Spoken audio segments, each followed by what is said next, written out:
I got it. I'll get it.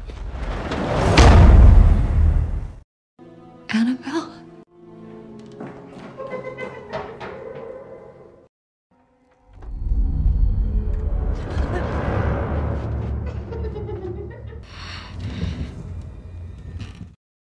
Kisah ini diawali oleh seorang pengrajin boneka yang sedang menyelesaikan pekerjaannya. Ia bernama Bapak Samuel Mullins.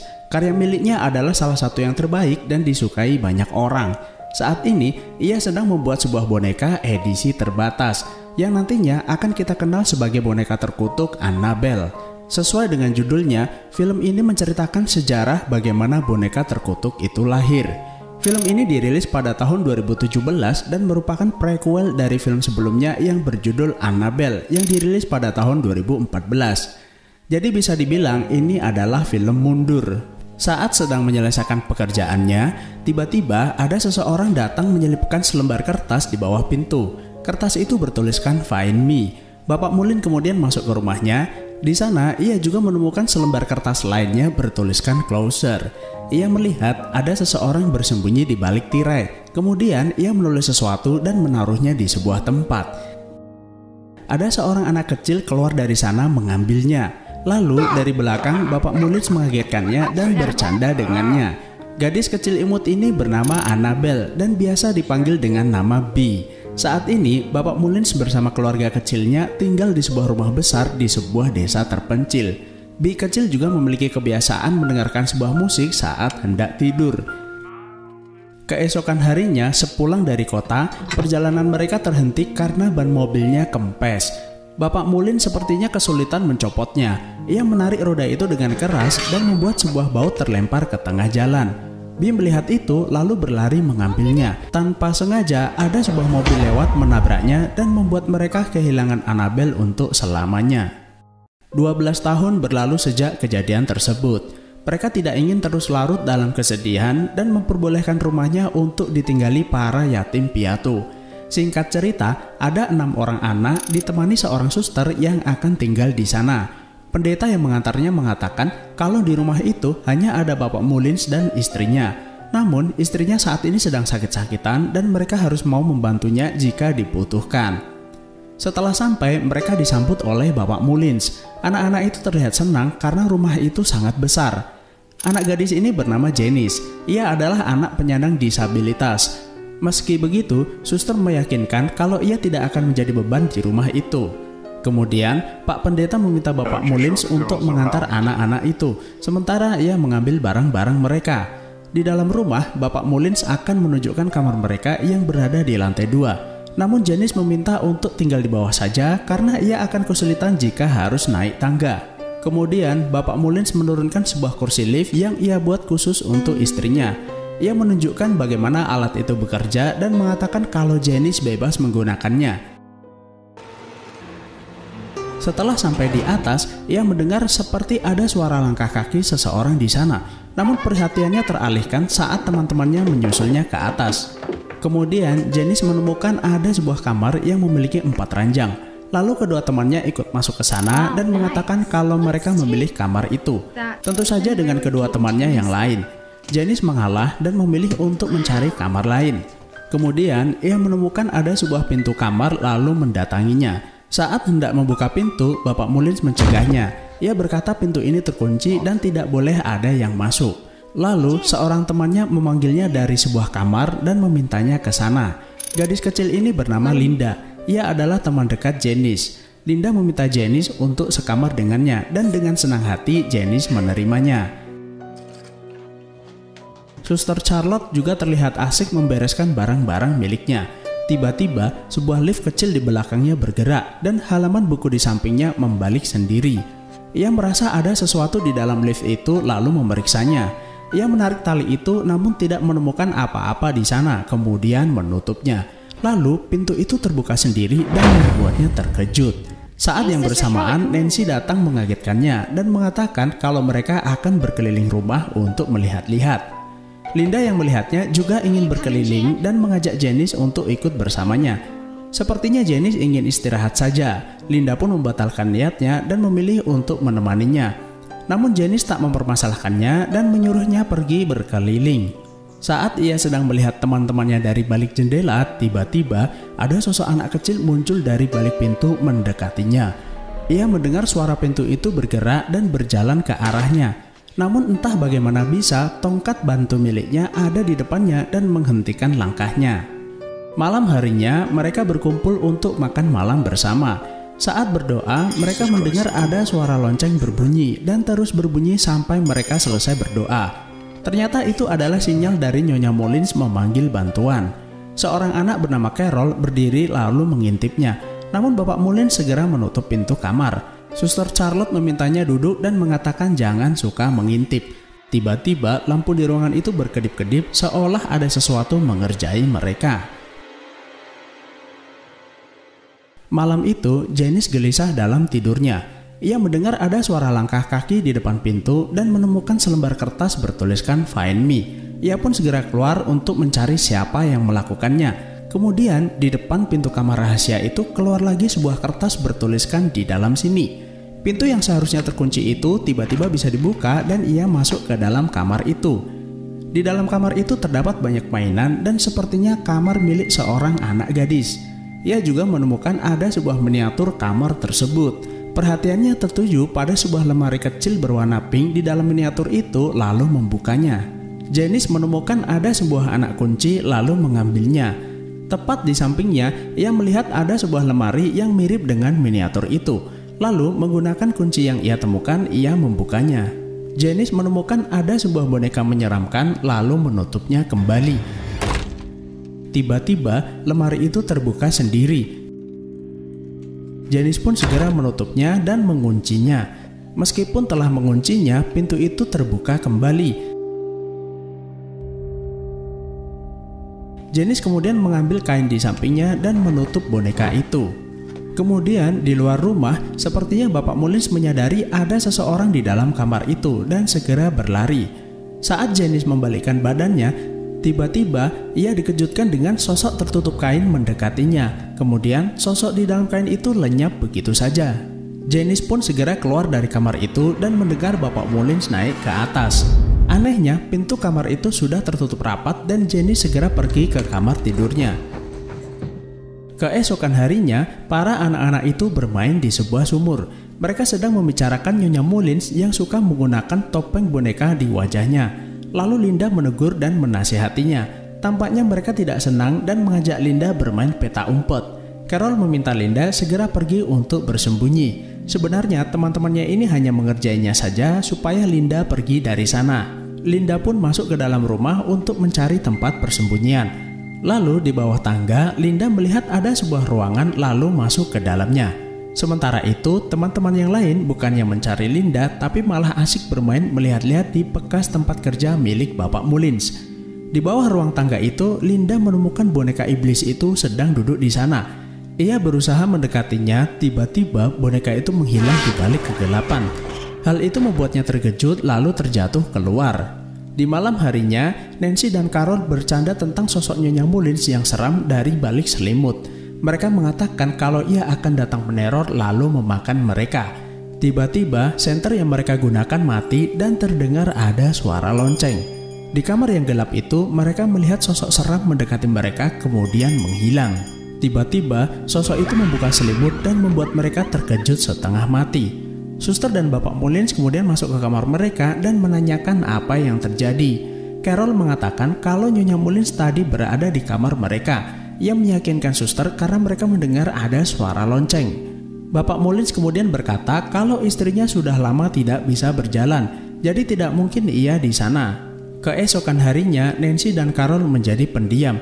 Janice pun menyadari apa yang mereka alami juga dialaminya. Kemudian saat di dalam rumah, Janice melihat suster mengambilkan segelas air untuk Nyonya Mullins. Ia pun mengintipnya dan ia juga mendengar kalau mereka memiliki seorang putri namun sudah meninggal. Setelah menutup pintu, Janice melihat ada sebuah foto di dinding lalu mengambilnya. Ia penasaran dengan foto itu lalu membawanya ke kamar. Di malam harinya, saat hendak tidur, ia kembali memandangi foto itu. Ia meyakini kalau foto itu adalah foto putri mereka dan ia sedang duduk bersama sebuah boneka yang pernah ia temukan di kamar rahasia. Saat hendak memasukkan ke dalam selimut, ia melihat mata di foto itu menyala. Tiba-tiba, ia mendengar ada suara musik di dalam kamar lalu memeriksanya. Setelah Janice mematikannya, tiba-tiba Linda juga masuk ke kamar itu. Ia bertanya mengapa Janice masuk ke sini. Janice bilang ini adalah kamar putri mereka yang sudah meninggal, dan ia merasa kalau arwahnya masih gentayangan dan menyalakan pemutar musik itu. Kemudian Linda mengambil sebuah pistol mainan dari dalam laci dan tanpa sengaja ia menembakkan sebuah bola tepat di wajah boneka itu. Tiba-tiba Linda melihat wajah boneka yang seharusnya menoleh ke belakang sudah menoleh ke arah mereka. Linda sepertinya ketakutan lalu ia pergi keluar. Keanehan pun masih berlanjut.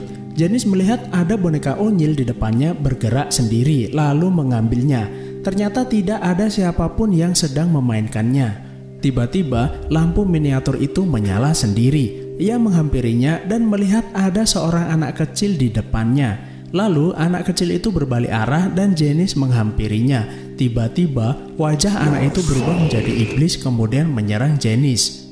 Janice yang ketakutan pun segera keluar kamar, namun iblis itu mengejarnya dan membuat semua pintu tertutup. Saat kejadian itu tidak ada satu orang pun yang bisa mendengar suaranya. Ia berlari ke tangga dan turun menggunakan kursi lift, namun iblis itu menariknya ke atas dan membuatnya terjatuh. Keesokan harinya, sepulang dari rumah sakit, ia memberitahu suster kalau ada iblis menyerang dan ingin mengambil jiwanya. Suster menenangkan Janice dan memintanya untuk banyak berdoa dan beristirahat. Di malam harinya, giliran Linda yang diteror iblis itu. Linda mendengar ada sebuah suara dari dalam kamar itu. Kemudian ia mengintipnya dari lubang kunci dan melihat boneka itu sedang asik di kursi goyang. Namun saat membukanya, boneka itu sudah lenyap. Ia pun kembali ke kamarnya. Lalu dengan pistol mainannya, ia menembakkan sebuah bola yang terikat tali ke lorong rumah kemudian menariknya. Ia pun melakukan untuk kedua kalinya. Kali ini ada sesuatu menarik tali itu dan membuat pistol mainan itu terlepas. Iblis itu menghampirinya, kemudian ia naik ke atas kasur. Dari atas ia mengintip ke bawah dan boneka terkutuk itu sudah berada di sana. Karena ketakutan, Linda pun memejamkan matanya untuk segera tidur. Keesokan harinya, Suster Charlotte membawa Janice keluar untuk berjemur lalu masuk ke dalam rumah. Tiba-tiba, iblis itu menyamar menjadi Suster Charlotte dan mendorongnya ke arah gudang di depannya. Iblis itu menjatuhkannya di sana lalu menutup pintunya. Iblis itu menggunakan kekuatannya dan menggerakkan benda-benda di sekitarnya untuk menakut-nakuti Janice. Kemudian dari dalam lorong, iblis yang menyamar itu mendekati Janice lalu menyerangnya. Suster Charlotte dan yang lain mendengar teriakannya dan segera masuk ke gudang itu untuk melihat keadaannya. Dan anehnya mereka menemukan Janice dalam keadaan baik. Malam harinya, Linda mencoba memberitahu yang lain kalau putri keluarga Mullins yang sudah meninggal mengincarnya. Nancy juga merasakan keanehan yang sama saat ada sosok iblis menakutinya. Carol kemudian masuk ke kamar dan mengatakan tidak ada yang perlu dikhawatirkan. Linda pun kembali ke kamarnya. Keesokan harinya, Bapak Mullins mendatangi Linda yang lagi ngalamun di depan rumah.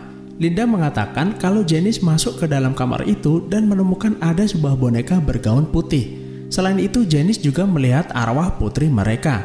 Bapak Mullins tiba-tiba terkejut lalu mengatakan kalau mereka tak seharusnya masuk ke dalam kamar itu. Karena khawatir, ia pun segera masuk ke dalam rumah dan menemukan boneka iblis itu duduk di meja makan. Tiba-tiba Janice sudah berada di sana. Kemudian ia menghilang di balik kegelapan dan berubah menjadi sosok iblis. Ia pun mengacungkan salib miliknya. Namun sepertinya iblis itu terlalu kuat lalu mematahkan jarinya. Iblis itu juga menyerangnya tanpa ampun. Suster dan yang lain baru saja pulang dari belanja. Ia mendengar teriakan Bapak Mullins lalu segera masuk ke dalam rumah. Dan di dalam rumah, suster menemukannya sudah tewas menggenaskan. Malam harinya, jenazahnya dibawa pergi untuk diotopsi. Akhir-akhir ini, Linda melihat Janice sering tidur bersama boneka terkutuk itu. Ia pun menyadari ada sesuatu yang salah dalam diri Janice.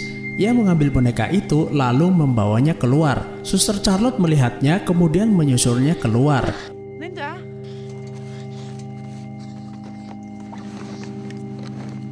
Linda mengatakan kepada suster kalau ia akan membuangnya ke dalam sumur lalu melakukannya.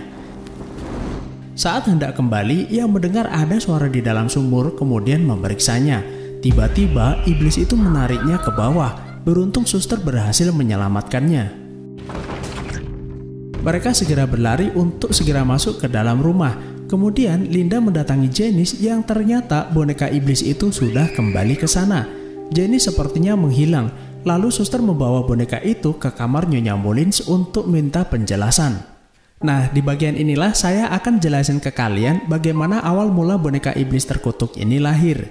Setelah ia kehilangan putrinya, ia dan suaminya berdoa. Mereka menjanjikan kesetiaan kepada kekuatan apapun yang bisa membuat mereka bertemu dengan putrinya kembali.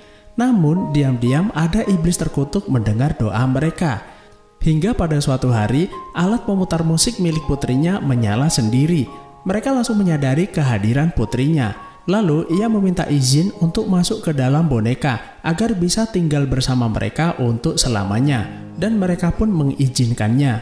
Meski tak bisa memegangnya, mereka cukup bahagia akan kehadiran putri mereka.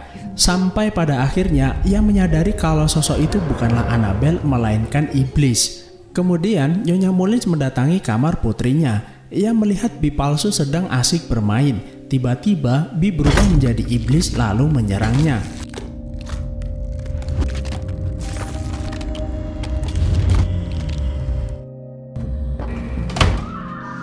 Bapak Mullins yang baru saja pulang segera menyelamatkan istrinya. Iblis itu ternyata memanipulasi mereka dengan menggunakan Annabelle supaya mendapatkan tubuh untuk dirasuki. Iblis itu juga berusaha mengambil tubuhnya, namun ia dilarikan ke gereja dan jiwanya terbebas darinya. Meski begitu, iblis itu tetap terikat dengan boneka itu dan membuatnya mendapat julukan boneka iblis Annabelle. Bersama seorang pendeta, Bapak Mullins mengurung boneka itu ke dalam sebuah lemari. Setelah mendoakannya, ia segera menguncinya. Mereka mengira dengan membantu anak-anak yatim piatu bisa menebus dosa mereka. Namun yang terjadi adalah anak-anak itu malah menjadi sasaran iblis untuk mendapatkan tubuh yang bisa dirasuki. Sementara itu di tempat lain, mereka menemukan Janice berada di dalam kamar Annabelle. Ia memegang sebuah pisau dan bersiap untuk menyerang. Suster Charlotte mendengar teriakan mereka lalu bergegas mencarinya. Ia menemukan Nancy terluka dan meminta Carol untuk menelpon polisi. Setelah itu, mereka mendengar suara lonceng Nyonya Mullins dan menemukannya sudah tewas dalam keadaan menggenaskan.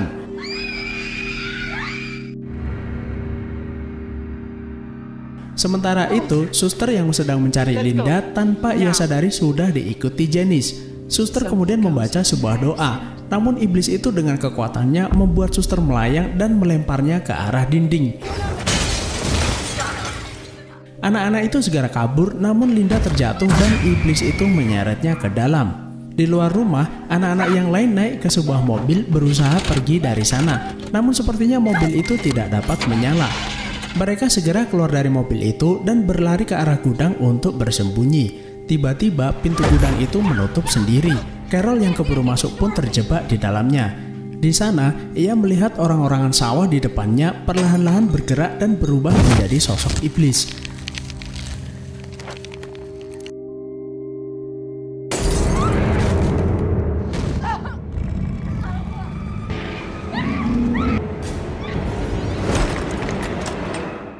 Sementara itu, Linda yang masih terjebak di dalam rumah menggunakan lift yang ada di dinding kemudian turun ke bawah untuk mencari jalan keluar.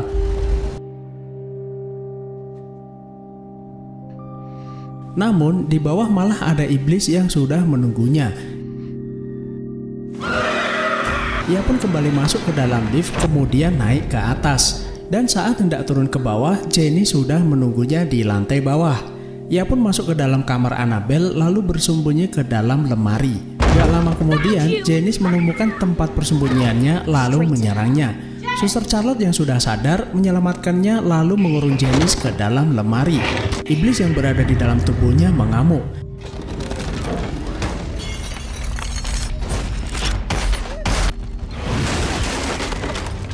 Lalu Linda bersama suster segera keluar untuk menyelamatkan diri.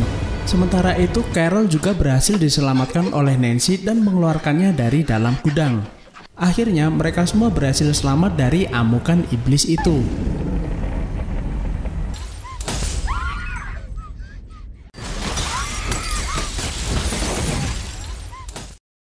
Saat polisi datang ke TKP, mereka tidak menemukan Janice di sana. Bahkan keesokan harinya, keberadaan Janice masih menjadi misteri. Sang pendeta mengatakan kalau iblis di dalam rumah itu sudah pergi. Setelah kejadian itu, mereka segera pergi dari sana. Scene pun berganti ke sebuah panti asuhan. Tampak pasangan suami istri ingin mengadopsi seorang anak di sana, yang ternyata Janice lah yang akan mereka adopsi. Kepada orang tua barunya, ia memberitahu namanya yaitu Annabelle. 12 tahun pun berlalu, kini Janice atau Annabelle sudah tumbuh dewasa. Saat sedang tidur, orang tua Annabelle dikejutkan dengan suara langkah kaki di dalam rumah. Ia mengira ada maling masuk. Kemudian ayahnya keluar kamar untuk memeriksanya. Namun datang Annabelle yang sebelumnya sudah kerasukan iblis membunuh ayahnya. Ia datang bersama seorang pria yang kemudian juga membunuh ibunya. Seorang tetangga terbangun karena mendengar sebuah teriakan. Kemudian ia membangunkan suaminya untuk memeriksanya. Adegan ini ada di awal film Annabelle yang rilis sebelumnya pada tahun 2014. Dan film ini berlanjut pada film Annabelle yang rilis pada tahun 2014. Itulah alur film Annabelle Creation. Terima kasih sudah menonton, sehat selalu dan salam.